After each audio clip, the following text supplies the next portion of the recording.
Selamat datang di channel BH Korslet.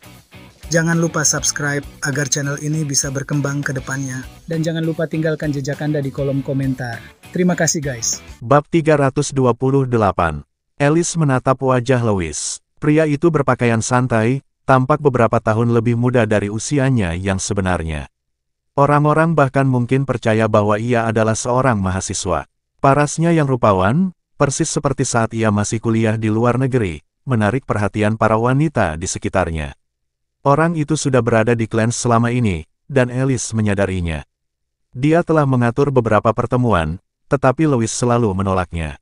Alice mengira Louis masih berduka dan belum bisa melupakan masa lalunya. Bagaimana mungkin dia tiba-tiba muncul di sini? Sambil ragu-ragu, Alice hendak mendekati Louis ketika Christina dan Victoria datang. Hai, Alice. Karena cabang ketiga keluarga Olsen belum terpecah, mereka masih menganggap satu sama lain sebagai saudara. Alice adalah yang tertua di generasi mereka. Dia mengangguk pada kedua sepupunya. Meskipun mereka tidak memiliki hubungan dekat seperti sepupu sedarah, kedua wanita ini tumbuh bersamanya, dan Alice masih bersikap cukup hangat terhadap mereka. Setelah itu, dia kembali menatap Louis, siap untuk berbicara, ketika Christina bertanya, Alice, apakah kamu mengenalnya? Christina menunjuk Louis. Alice hendak mengangguk ketika dia melihat Louis menggelengkan kepalanya tanpa terasa. Apakah dia tidak berencana untuk mengungkapkan identitasnya? Berpakaian seperti itu, muncul di sini, dan tidak mengungkapkan siapa dia, apa yang sebenarnya dia rencanakan. Sementara Alice penuh dengan pertanyaan, Christina berkata, dia pacar kecil Kira. Kudengar Kira baru saja bercerai dan kemudian meminta bantuannya. Dia tampaknya mahasiswa. Alice, kau kenal dia? Alice tercengang. Dia menatap Louis. Apa yang baru saja dia dengar? Louis, laki-laki yang punya aura arogansi yang tak tertembus di sekolah, yang tak taat hukum dan punya aura, tinggalkan aku sendiri, ternyata memalsukan identitasnya, berpura-pura menjadi mahasiswa untuk menjadi gigolo Kira. Alice mengikuti jari Christina. Pandangannya mula-mula tertuju pada Mary, namun ia segera mengalihkan pandangannya, lalu menatap ke arah Keira. Alice kemudian menoleh kembali ke Louis dan menggerakkan sudut mulutnya. Tidak mungkin, kan? Louis, yang selalu tampak begitu terhormat, sebenarnya lebih liar daripada dirinya secara pribadi. Apakah dia menjadikan Kira sebagai pengganti? Tak heran saat Keira baru saja meninggal dunia, ia tampak sangat terpukul, namun hari ini, matanya tampak lebih cerah. Apakah dia telah menemukan pengganti Keira? Tiba-tiba, Alice membayangkan seluruh alur fiksi di kepalanya, dan dia tidak tahu harus berbuat apa terhadap Louis. Dia merasakan berbagai perasaan, dikhianati, muram, sedih, dan marah. Dia merasa dikhianati atas nama Keira. Bagaimana Louis bisa menemukan orang lain hanya sebulan setelah kematiannya? Dia merasa sedih dan murung untuk Louis. Istrinya telah meninggal lebih dari sebulan, dan dia belum bisa melupakannya. Dia hanya bisa menemukan pengganti sebagai penopang emosinya. Dia pasti sedang berjuang di dalam, bukan? Apakah dia juga merasakan sakit dan penyesalan tetapi tidak dapat melepaskan diri dari obsesinya karena dia bisa melihat wajah Kira yang mirip dengan Keira?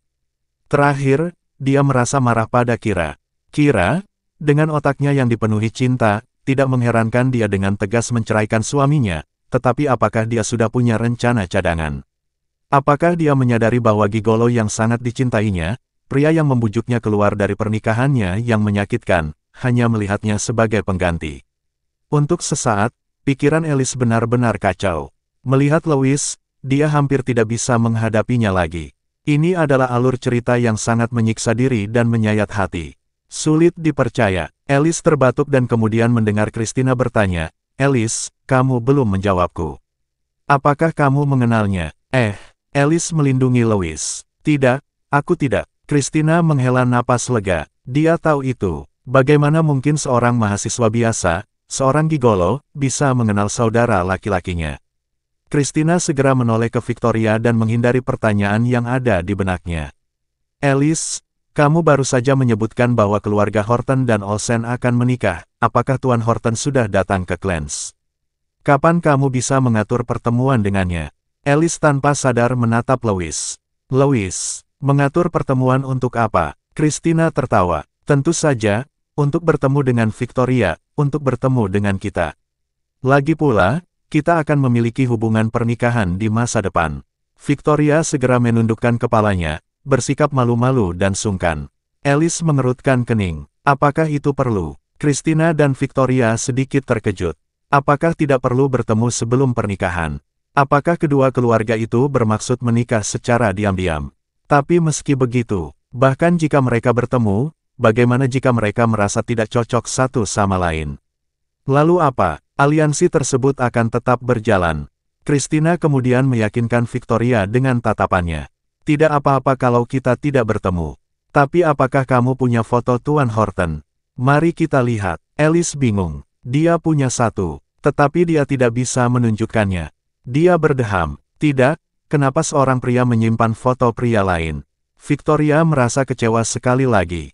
Christina bertanya, lalu seperti apa sebenarnya rupa Tuan Horton? Apakah dia sangat tua? Seharusnya tidak. Semua anggota keluarga kaya menjaga diri mereka dengan baik, dan kudengarkan. Horton tampan, Alice. Seperti apa sebenarnya rupa Tuan Horton? Alice, yang terganggu oleh omelannya, menunjuk langsung ke Louis. Louis mirip sekali dengannya. Bab 329. Kata-kata itu mengejutkan Christina dan Victoria. Keduanya menoleh serentak untuk melihat Louis. Namun, meskipun ditatap seperti itu, mahasiswa itu tetap tenang dan kalem. Ia duduk di sana dengan mata tertuju lurus ke arah teh di depannya, tidak melirik mereka sedikitpun. Mata Christina berbinar saat dia tidak bisa menahan diri untuk tidak menoleh ke Victoria. Victoria, meskipun dia hanya orang biasa, dia cukup tampan. Jika Louis mirip dengannya, maka dia pasti baik dalam karakter dan penampilan. Kamu benar-benar beruntung kali ini. Victoria juga tampak senang. Tepat pada saat itu, seseorang muntah-muntah di kejauhan. Keduanya menoleh dan melihat raut wajah Mary tiba-tiba berubah. Ia memegang dadanya dan muntah sebelum bergegas menuju kamar mandi. Keduanya mengerutkan bibir karena tidak suka, lalu berbalik dan mendapati Alice telah menghilang. Mary tiba-tiba merasa tidak enak badan, dan gejala awal kehamilannya membuat Keira dan dirinya lengah. Sampai saat itu, Mary belum merasakan apapun. Baru ketika pelayan datang membawakan sepiring ikan goreng, aroma makanan laut yang kuat tercium, membuatnya tak dapat menahan diri lebih lama lagi. Keira memegang lengan Mary dan bergegas ke toilet terdekat. Mary, yang menghadap wastafel, muntah-muntah sebentar sebelum mendorong Keira. Kira, aku baik-baik saja. Masuklah kembali. Aku akan tinggal di sini sebentar. Keira memikirkannya dan memutuskan untuk tidak memaksa. Bagaimanapun, Louis masih duduk di luar, dan pengunjung hari ini termasuk keluarga Davis. Baru saja, kepala keluarga Davis, Ken, melirik Louis dan tampak telah melangkah beberapa langkah ke arahnya. Dia tidak bisa menahan rasa cemasnya, jadi dia mengangguk, hubungi aku jika kamu butuh sesuatu. Keira keluar dari kamar mandi dan kembali menatap Louis. Benar saja, dia melihat Ken berdiri di depannya. Keira mengatupkan rahangnya dan mempercepat langkahnya, tepat saat mendengar Ken berbicara, siapa namamu? Apa kita pernah bertemu sebelumnya? Kenapa wajahmu terlihat begitu familiar? Louis, yang selalu membenci keluarga Davis, tidak benar-benar menanggapinya tetapi mengalihkan pandangannya. Pemuda di samping Ken adalah putranya, Chad, yang langsung mengerutkan kening dan memarahi, "Hei, kamu tahu siapa ayahku? Ayahku sedang berbicara padamu. Kenapa kamu mengabaikannya? Kamu tidak tahu sopan santun." Louis tiba-tiba berdiri. Saat ia melakukannya, kehadirannya entah bagaimana tumbuh, membuat Chad mengambil langkah mundur. Lalu, Louis menatap langsung ke arah Ken. Ken juga mengerutkan kening. Dia bisa merasakan permusuhan yang terpancar dari pria di depannya, tetapi tidak mengerti mengapa, jadi dia terus bertanya sambil tersenyum. "Anak muda, ada apa? Apakah kita saling kenal?" "Tidak, kami tidak melakukannya." Louis menatap pamannya dan berbalik untuk pergi. Melihat ini, kerutan di dahi Chad semakin dalam. "Kalau kamu tidak mengenalnya, kenapa kamu bersikap seperti itu? Bukankah ibumu mengajarkanmu cara berbicara dengan orang yang lebih tua? Bagaimana bisa kamu bersikap kasar seperti itu?" Mendengar kata-kata itu, Louis tiba-tiba berhenti, dan tatapan tajamnya yang penuh dengan niat membunuh, tertuju langsung ke arah Chad.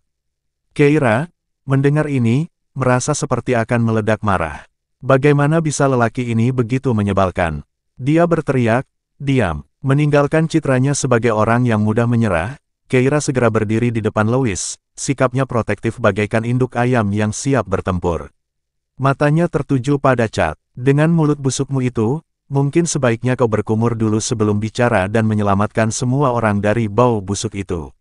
Chad secara naluriah menutup mulutnya, lalu menyadari bahwa dirinya sedang dihina. Kemarahannya memuncak, dan dia berseru, "Kamu, apa? Bukankah ibumu mengajarkanmu untuk tidak melibatkan orang yang lebih tua saat berbicara?" Keira, dengan sikap galaknya, melangkah maju dan menepis jari telunjuknya. "Sebelum mengkritik orang lain, sebaiknya kamu introspeksi diri dulu." Chad terdiam. Ken juga bingung, menatap Keira dengan sedikit kebingungan. "Nona South, itu hanya beberapa kata kasar. Chad, tidakkah kau akan meminta maaf kepada pria ini sekarang?" Ken tidak takut dengan Keira, lagi pula, kolaborasi itu hanyalah proyek yang bernilai beberapa ratus juta. Dia tidak perlu tunduk pada seorang wanita muda hanya karena uang sebanyak ini. Dia hanya merasa bahwa sebagai orang yang lebih tua, dia tidak perlu repot-repot dengan mereka. Chad mendengus lalu menoleh ke arah Louis. "Baiklah, aku tarik kembali ucapanku. Aku telah menyinggung ibumu, dan aku minta maaf padanya." Apakah dia baru saja menyinggung ibu Louis lagi? Keira merasakan kemarahan di dadanya berkobar sekali lagi. Dia menyingsingkan lengan bajunya dan siap memberi pelajaran pada Chad, tetapi ditahan oleh Louis. Louis menunduk dengan mata sayu dan berkata acuh tak acuh, "Tidak perlu minta maaf." Bagaimanapun juga, kilatan dingin melintas di matanya.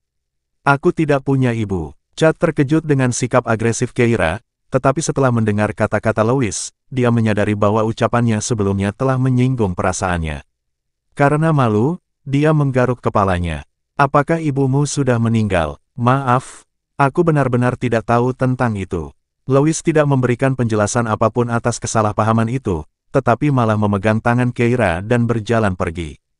Bahkan setelah mereka pergi, tatapan Ken masih tertuju pada mereka. Chad kemudian berkata, "Benarkah aku bicara tanpa mengetahui situasinya?" "Ayah, lihat Keira ini. Bukankah dia dikatakan memiliki karakter yang lemah? Di mana ada tanda-tanda kelemahan? Dia galak seperti maut. Dengan temperamennya, apakah dia benar-benar bisa diganggu oleh mantan suaminya sampai dia tidak bisa mengangkat kepalanya? Atau itu hanya rumor?" Namun Ken mengerutkan kening. "Mengapa aku merasa seperti pernah melihatnya sebelumnya?" "Apa?" Chad tidak mendengar dengan jelas. "Tidak usah dipikirkan." Ken menatap putranya dengan pandangan tidak setuju. "Jaga ucapanmu di masa mendatang." Ken tidak mengatakan apapun lagi setelah itu. Meskipun mereka sudah berjalan cukup jauh, Keira masih saja marah, pipinya menggembung seperti ikan buntal. Dia bergumam marah, keluarga Davis sangat menyebalkan. Jika mereka tidak bisa berbicara dengan baik, apa gunanya punya mulut? Astaga, aku harus memikirkan cara lain untuk menghina mereka. Setelah selesai mengoceh, dia menatap Louis dan tiba-tiba tersenyum. "Aku ingat kamu cukup pandai mengumpat. Bisakah kamu melakukannya untukku?" Louis bingung. Membantunya mengutuk orang lain atas namanya. Proses berpikir wanita ini memang unik. Namun, dia cukup pandai mengutuk. Hal itu tiba-tiba mengingatkannya pada saat mereka baru saja bertemu, dan Keira telah mengunggahnya di media sosial, di mana dia ikut mengumpat di kolom komentar di bawah unggahannya. Momen-momen itu terasa jelas seolah baru terjadi kemarin. Melihat ekspresinya yang tenggelam dalam pikirannya, Keira menghela napas lega. Ia berhasil mengalihkan perhatiannya. Kemudian ia melirik ke arah kamar kecil. Ia bertanya-tanya bagaimana keadaan Mary sekarang. Pada saat itu juga, Mary tertekuk, muntah hebat. Semua isi perutnya telah dimuntahkan, dan sekarang dia bahkan memuntahkan empedu, merasa sangat tidak nyaman. Bagaimana mungkin kehamilan bisa begitu menyakitkan? Dia merasa seolah-olah dia tidak punya kekuatan lagi di tubuhnya. Mata dan hidungnya memerah karena tegang, dan dahinya bahkan berkeringat dingin. Akhirnya setelah merasa sedikit lebih baik, dia bersandar di wastafel, tangannya secara naluriah meraih kotak tisu untuk mengeluarkan tisu dan menyeka mulutnya. Setelah meraba-raba cukup lama, tidak dapat menemukan tisu, sebuah tangan tiba-tiba memberikannya kotak tisu. Dengan tergesa-gesa, Mary menyeka mulutnya, lalu menoleh untuk berkata, "Terima kasih." Tetapi kata terima kasih tersangkut di tenggorokannya karena orang yang berdiri di depannya adalah Alice. Bab 330. Mary langsung berhenti ketika dia melihat Alice. Dia melempar tisu itu ke tong sampah di dekatnya, lalu berdiri tegak, merapikan rambut berantakan yang menutupi wajahnya saat dia berjongkok. Lalu akhirnya dia berkata, "Tuan Olsen, ini toilet wanita, kurasa." "Aku tahu," kata Alice lesu, sambil bersandar di dinding. "Aku datang hanya untuk melihat keadaanmu yang menyedihkan. Ada apa? Apakah keadaanmu membuatmu merasa sangat buruk? Bukankah lebih mudah untuk menggugurkannya saja?" Mendengar kata-kata itu, Mary gemetar. Dia mengepalkan jarinya dan berkata, "Ini masalah pribadi, dan bukan urusanmu." Melihatnya seperti ini, Alice mencibir. "Kalau begitu aku minta maaf karena ikut campur. Tapi sebagai wanita yang belum menikah, begitu keadaanmu diketahui publik, itu tidak akan berdampak baik padamu, bukan?" Mary menegangkan rahangnya, tidak ingin berbicara, dan berjalan melewatinya. Alice mengikutinya. "Apa? Aku menyinggung perasaanmu?" "Ya. Aku benar-benar tidak mengerti mengapa kau begitu ngotot ingin menjaga anak itu. Apakah kau berencana memiliki bayi itu untuk mendapatkan keuntungan dari ayahnya?" Dada Mary terangkat karena gelisah mendengar kata-katanya. Begitu dia meninggalkan kamar kecil, dia tiba-tiba berhenti dan berbalik menghadap Alice. "Pikirkan apapun yang kau mau." Alice mengerutkan kening, merasa kesal. "Siapa sebenarnya ayah dari anakmu?" Mary menatapnya. "Sudah kubilang sebelumnya, itu kamu." Alice mencibir. "Dan sudah kubilang, itu bukan aku." "Mary, jangan melebih-lebihkan pesonamu, berpikir bahwa seorang pria akan bersedia memakai tanduk suami yang diselingkuhinya untukmu." Mary sangat marah mendengar kata-katanya dan mengepalkan tangannya erat-erat. "Dalam 3 bulan, aku akan menjalani amniosentesis, dan kita akan menguji denanya." "Masih berharap, begitu? Baiklah, lanjutkan." Alice, yang menyadari bahwa Mary tak dapat dipengaruhi akal sehat, berbalik dan pergi. Keduanya berjalan ke arah yang berlawanan, menyampaikan kesan berpisah untuk selamanya. Di kamar kecil, Victoria dan Christina tiba-tiba muncul dari sebuah bilik. Mereka mendengar percakapan di toilet tetapi tidak mendengar apa yang dikatakan Alice dan Mary setelah mereka pergi. Namun, dialognya sudah cukup meledak-ledak. Mary sedang hamil, dan kehamilan yang tidak direncanakan. Reputasinya di kalangan masyarakat tidak begitu bagus sebelumnya, lalu sekarang dengan keadaan seperti ini, siapakah yang berani menikahinya di kemudian hari? Christina teringat akan tamparan yang diterimanya dari Kira hari itu, bagaimana Mary berdiri di depan Kira untuk membelanya, dan bagaimana Mary baru saja membantu Kira membalasnya. Senyum tiba-tiba muncul di wajahnya. Dia meraih lengan Victoria. "Victoria, ayo pergi. Ada pertunjukan bagus yang bisa ditonton di luar." Keduanya pergi dan menuju ke tempat Mary berada. Mary, yang cantik dan anggota keluarga Davis, tentu saja memiliki banyak pengagum. Beberapa eksekutif dari Olsen Group ada di sana dan menghampirinya sambil memegang kacamata. "Direktur Davis, selamat atas promosi Anda menjadi Kepala Departemen Investasi. Mari kita bersulang untuk kesuksesan Anda di masa depan." Setelah menyampaikan pendapatnya, pria itu mengosongkan gelasnya dan kemudian memberi isyarat kepada Mary untuk melakukan hal yang sama. Melihat hal itu, Maria secara naluriah menutupi perutnya. Tiba-tiba dia tersenyum. "Maaf, tapi perutku agak sakit hari ini. Aku harus minum teh daripada alkohol." Dia mengulurkan tangan dan mengambil cangkir teh di sebelahnya. Tepat saat dia hendak minum, suara Christina terdengar. "Direktur Davis, bukankah itu agak tidak sopan?" Saat Christina berbicara, dia berjalan mendekati Mary. Wajahnya penuh senyum, tidak menunjukkan tanda-tanda permusuhan sebelumnya. Dia mengambil gelas anggur dan berkata, "Direktur Davis, sebelumnya saya bersikap picik dan menargetkan Anda. Izinkan saya menawarkan minuman sebagai permintaan maaf. Anda setidaknya harus minum gelas ini, kan?"